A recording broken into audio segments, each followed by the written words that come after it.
Welcome to Sugar, Spice, and Spirits, where happy hour meets hustle, and the only thing stronger than our cocktails are our opinions. Get ready to laugh, learn, and maybe question a few life choices. Cheers to being a little smarter and a whole lot spicier. So grab your drink, kick back, and let's mix a little business with a whole lot of fun. Because around here, success is always on the menu.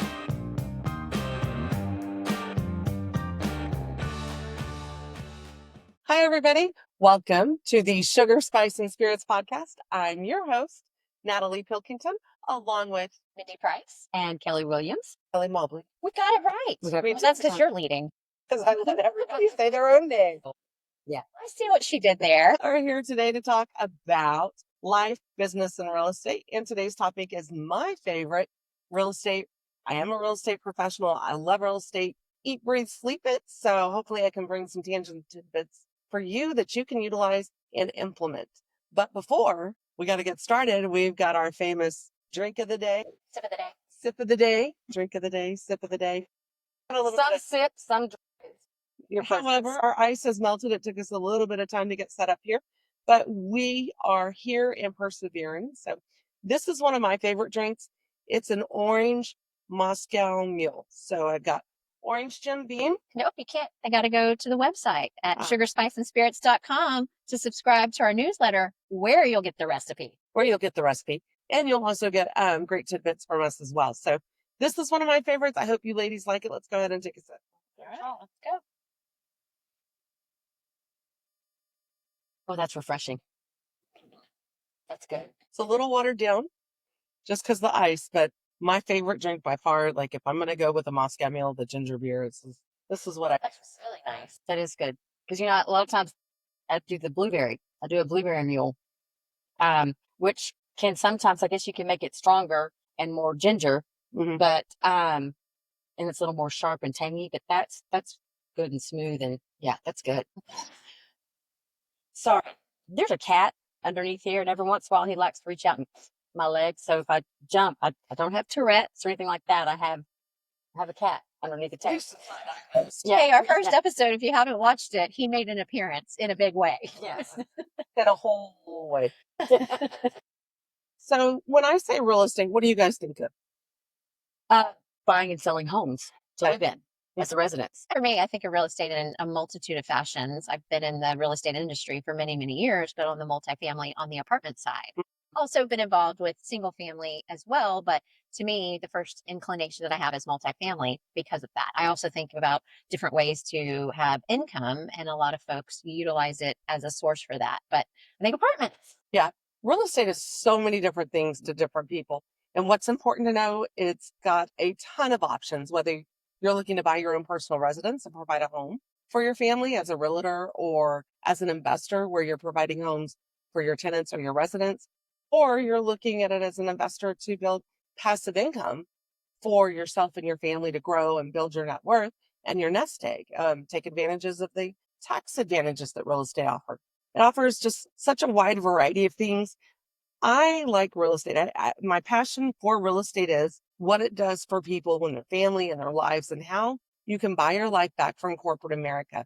I'm reading this book, Grit. Mindy talked about it, I think. And so in the book, they talk about like your journey, like how you're going through life and how you move through and navigate the water. Some people will stay with the same company for 25 years, which that typically doesn't happen anymore. I've recently went through a job change where I was employed. I've always been an entrepreneur, had my side businesses, my investments, my commercial property. But what I've been on is a journey through this process of just learning and evolving and growing and doing. And I think what people don't realize is if you don't like to, because in the book, Grit, they talk about cartoons and drawing and like you're super passionate about artwork or you're super passionate about this, you may not even know what you're super passionate about.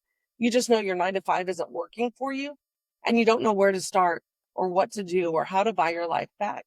And this is where real estate comes in. And what you find by chunking in maybe one passive rent house, or not passive rent house, but one rent house, one investment property. When you're buying your life back, one cash flow stream at a time, all of a sudden opportunities and your mind starts shifting. You start to see a way out of this tunnel of life and the 9-to-5 grind, the rat race that you're in. If you need a book to read, Rich Dad, Poor Dad. Robert Kiyosaki's book is really good. Think and Grow Rich by Napoleon Hill is also good. But when you're going down this tunnel of life and you feel like it's kind of dark and you don't have a way out, you don't have a side hustle, you're not in a multi-level marketing company, you're not making little widgets on the side to sell, what do? And I can strongly say that 80% of the wealth that's built in America, the wealthiest have real estate in their portfolio. Who writes the tax laws for real estate? A lot of the senators, a lot of the Congress, they're all real estate investors. They have multiple properties, they have multiple houses, and they know how to build that wealth. Donald Trump didn't want to show his tax returns. Why? Because the average American doesn't understand depreciation, not paying taxes. It's not that he didn't pay them. It's just an accelerated depreciation, cost segregation. Whole other topic. But what you find, real estate is an avenue beginning to the end, a way out of the grind. Financial independence. Financial independence. For many. Plugging in that passive streams of income, one rent house at a time. Now, if you're not sure how to start or where to do that, start with the books. Go to meetup.com. Find some real estate groups to get in and be a part of. Shoot, email me. I'll reach out to you and talk to you. There's so much value and opportunity that you can buy your life back through the real estate to be able to do what it is you find out you're passionate about.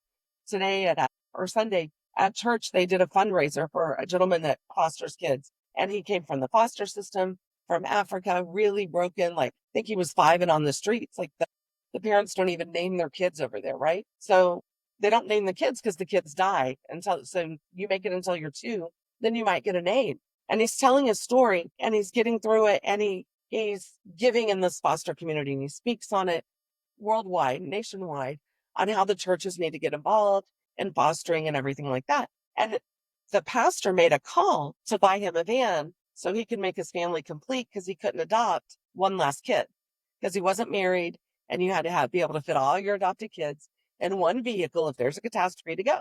So the pastor made a call. Who's going to donate for his vehicle? He needed to raise $60,000 that Sunday. We raised it by Sunday night to buy this man a vehicle. Wow. So my point is not to be a foster parent unless that's a calling that's placed on you.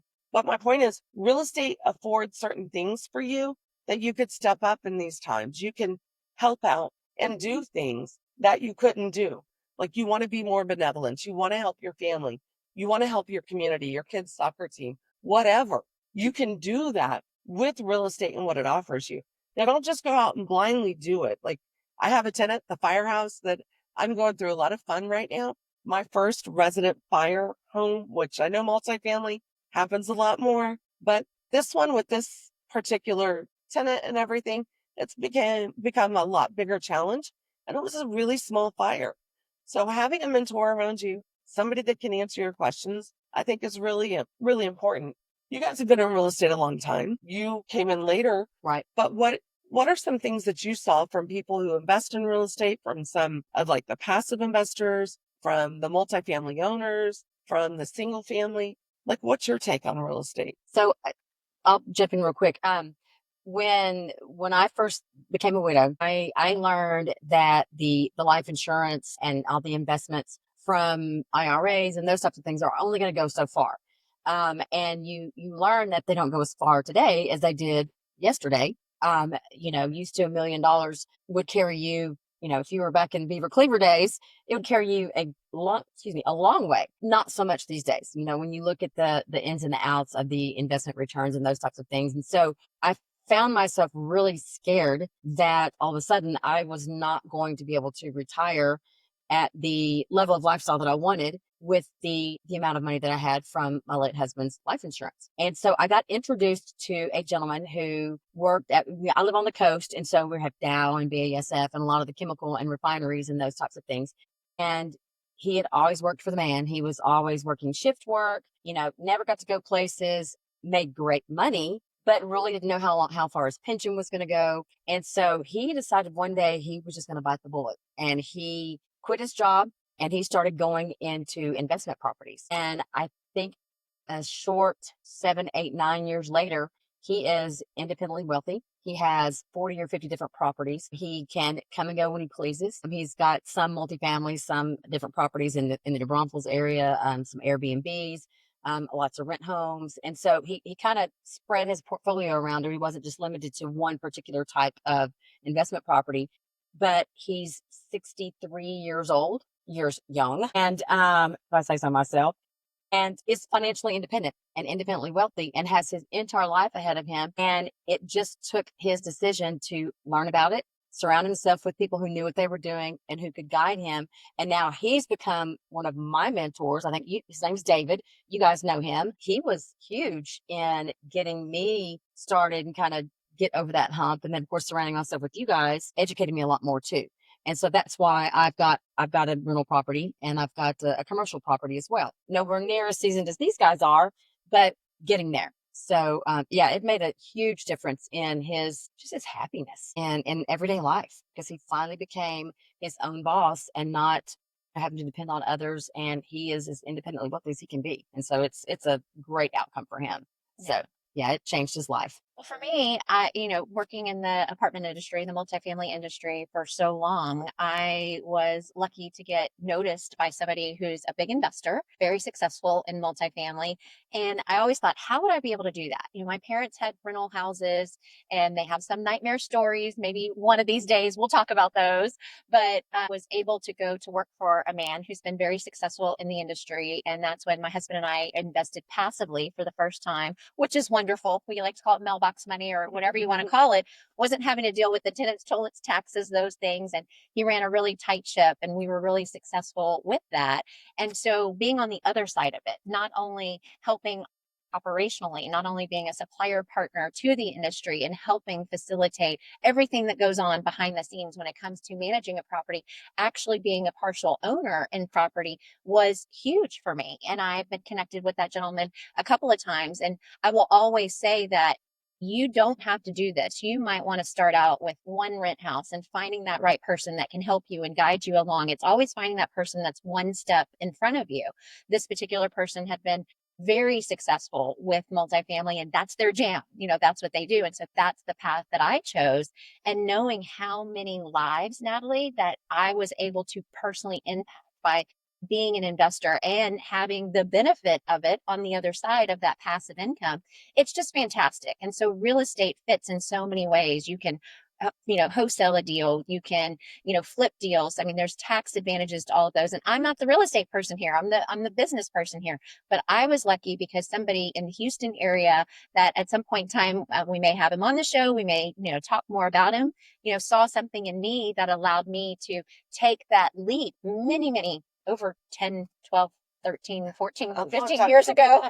And to get involved on that side of it, it's absolutely fantastic. It has also allowed me in the position that I'm in to start my own company and to really focus on what my passion is. And if it weren't for real estate, I wouldn't be sitting here today in the position that I am. And so, man, real estate's a great avenue in a multitude of different ways. And I think passive investing, I do want to caution, always do your diligence. We've had some great owner operators. And when I say owner operators or syndicators, there's different terminology depending on where you're from. Just make sure that they Google their name before you invest your money with somebody. Check out their Better Business Bureau rating. Operators can go south pretty fast. We've seen that recently where there have been multitudes of foreclosures, and that means you lose your investment. It's all gone. So just be wise. The gentleman you're referring to, very solid operator, very smart, very safe, very cautious with the investments, which is what you want. And he's been there, done that. It's very seasoned. So real estate is just really a tool. And the reason why I started going down this path is because when I think of people and what makes me happy, it's really helping people buy their life back from corporate America to be better, to understand the benefits that real estate can offer and the value it brings. Like I do meetups, and I have a meetup on the north side. We're getting ready to do a meetup down here. And when I say north side, we're all in Houston, but Houston's like 200 miles around pretty much. Hey, Canada, you're in Canada, we're in Mexico. Long ways. So, but we're doing these meetups to meet people just to help. I'm closing on a house tomorrow, and it was a sell with a lady that got moved out of her home, and she's moved into assisted living, or I forget the other term for it, but she's moved out of her personal home, and the family just doesn't want to deal with it. And then the house is full of everything. So I close tomorrow and I'm going to do a road trip too, just for my people from my meetup and the people that I've talked to recently that are interested in learning. I've had people that I've known for a long time that reached out to me like, hey, how can you help me? Like, or I want to learn from you. What can I do? And, let's just go look at a house. Like, let's learn together. Let's grow together in the sense right now where I'm at. I'm selling my last rent house, the firehouse, which I've gotten up to like 9 or 10, nothing crazy, like 50 or 60. I've had car washes, had up to 3 of those, and then apartments. I had 15, I want to say 1,500 doors. Don't quote me on that. I got to double check. Could be nice. It's like I think it was 1900, but don't quote me. don't quote me on that. I'll have to go back and double check. But I have the wealth of knowledge and experience, and I've helped hundreds of families with that. I was very fortunate early on to learn about real estate. I had a friend whose parents were IRS agents, and they took him aside and they said, we got started in real estate because we would audit these realtors, these real estate investors. And there is a difference between being a realtor and a real estate investor. They would audit these real estate investors and they were like, everything's above board. Looks great, but they're not paying any taxes. They're getting these tax returns. So they started buying houses and they bought their life back from the IRS. And so they set their kids up for success. Well, their kids were my best friends. So they brought us aside and said, hey, you guys want to learn? And I was like, 19, why not? Bought my first house at 19. I had my mom live in it because single mom, she's not very stable. I set her up. And so just what I've seen through real estate and my path and my journey with the education and mentor group that I was with, helping them grow nationwide and seeing all the lives that they changed through the process, having somebody come in and their spouse die, devastating. Whole life changes. Mm-hmm. But what do? You have a life insurance policy, but what keeps giving? A rental house. It's that mailbox money. What else also happens? You're making money several different ways. You're making the rent payments, so you're getting the cash flow. You're getting the equity pay down. You're getting the appreciation. You're getting the equity capture. You're getting money all these different ways on this rent house that doesn't stop giving until the property's sold. And as an investor, you can refinance the house and cash out, and that's not a taxable offense because it's a debt. So there's a lot of different things that real estate offers that people have no idea. And this is kind of like just a big overall view on real estate because you can go down so many different rabbit holes. Now they even room hack. So they even, and there's all these names. It's funny when you get back in, when you've been on the sideline for a little, they've got these different BRRRR methods and names that they call it, which is just rental property or just room hack would be roommates, like student housing kind of thing. Right. Which I don't suggest. I don't do that. But you also have, even for home health, like where they're taking and they're putting in a CNA or putting in somebody in the house. And each room is rented out to somebody who needs 24-hour care. So there's lots of different ways you can do real estate. And if you're starting out with no money, you don't have to have money. Right. That's what I was about to say. We've got a mutual friend who was in the clergy for years and finally decided that, he'd been giving back so much and he decided it was time for him to start thinking about his future. And he started out with zero money and zero investment properties. And now how many does he have now? And he's killing it. Call out to Wes. Yeah, he's killing it. And started out with no money, but just surrounded himself with people who could guide him and mentor him. You're one of his mentors. You're one of his mentors. Yeah, he and his wife are really successful now, and he's out there kind of mentoring a little bit himself. So yeah, huge. And he started out with zero. I want to talk about stretching a little bit outside of your comfort zone too, because you said something and it resonated with me. You're like, I don't suggest room hacking or whatever. What is it called? I don't know.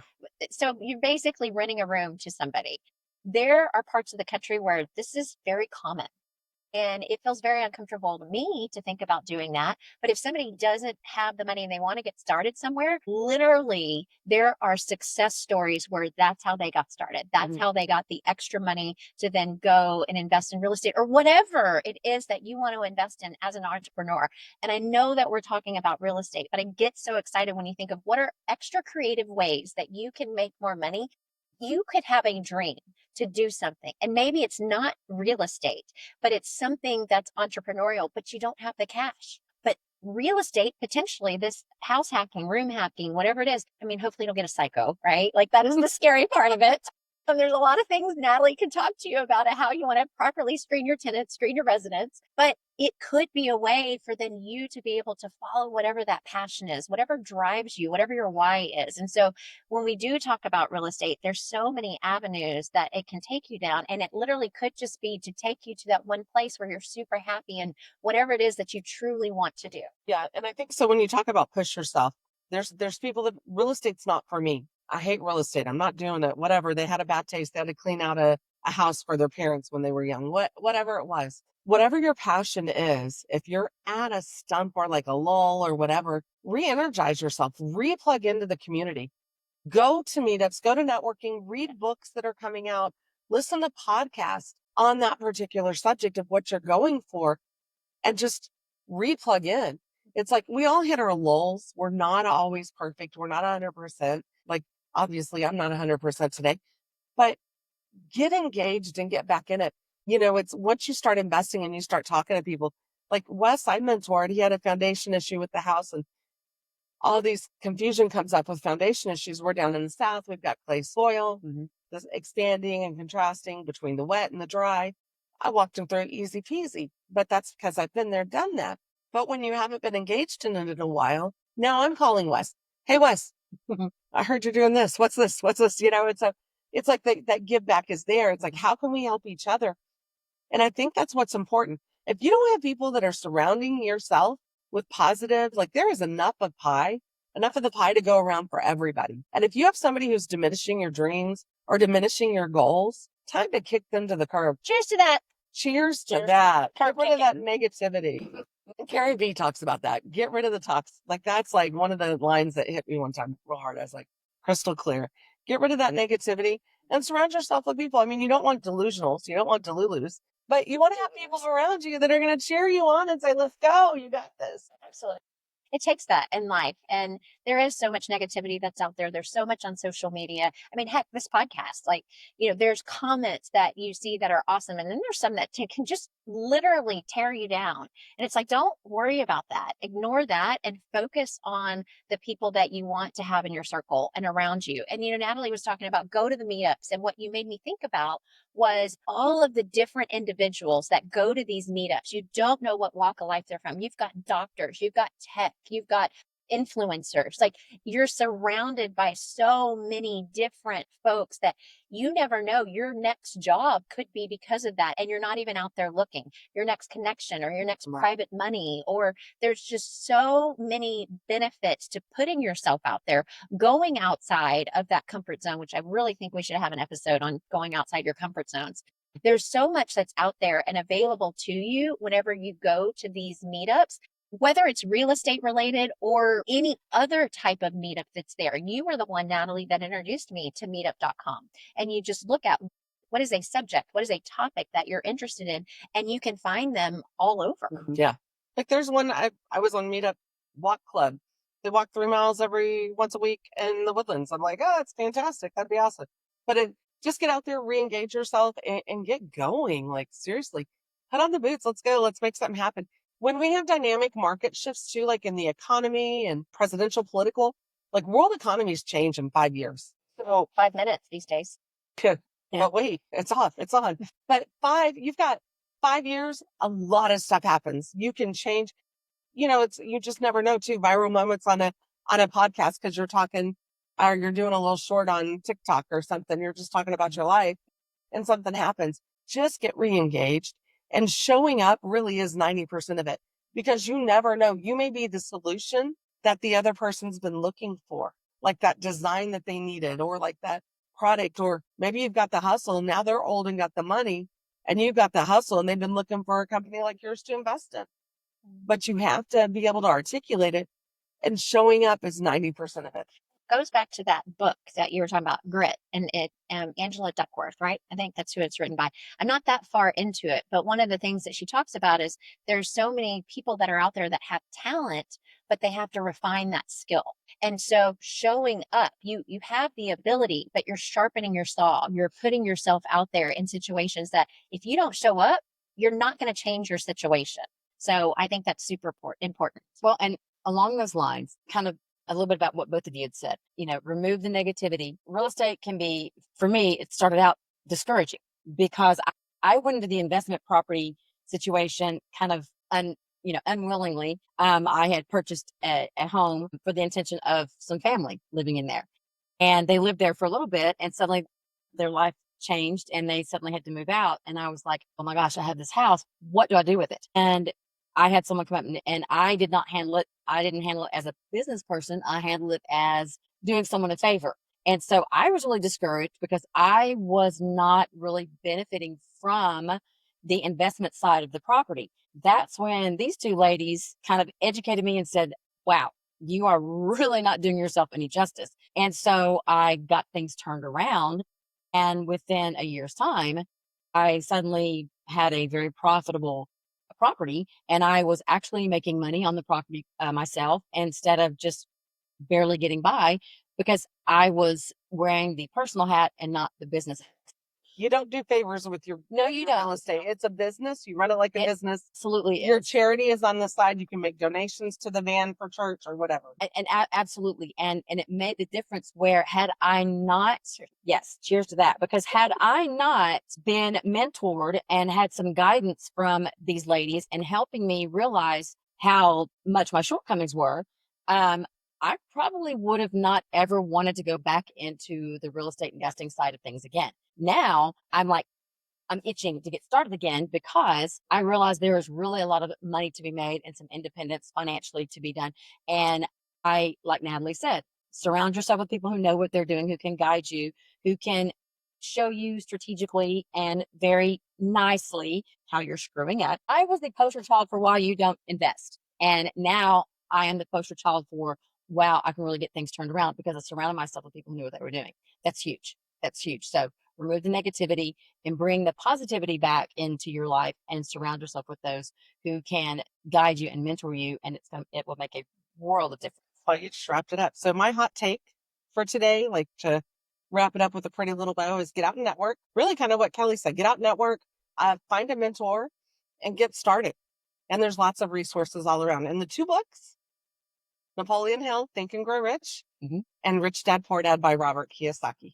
We'd love to hear from you. You can go to our website and under Spill the Tea, you can share a show topic. You can also subscribe to our newsletter where you will get some hot takes. You'll get some tips as well as our drink recipes that we're sharing with you each week. We just want to say thank you so much for tuning in and we'll see you next time.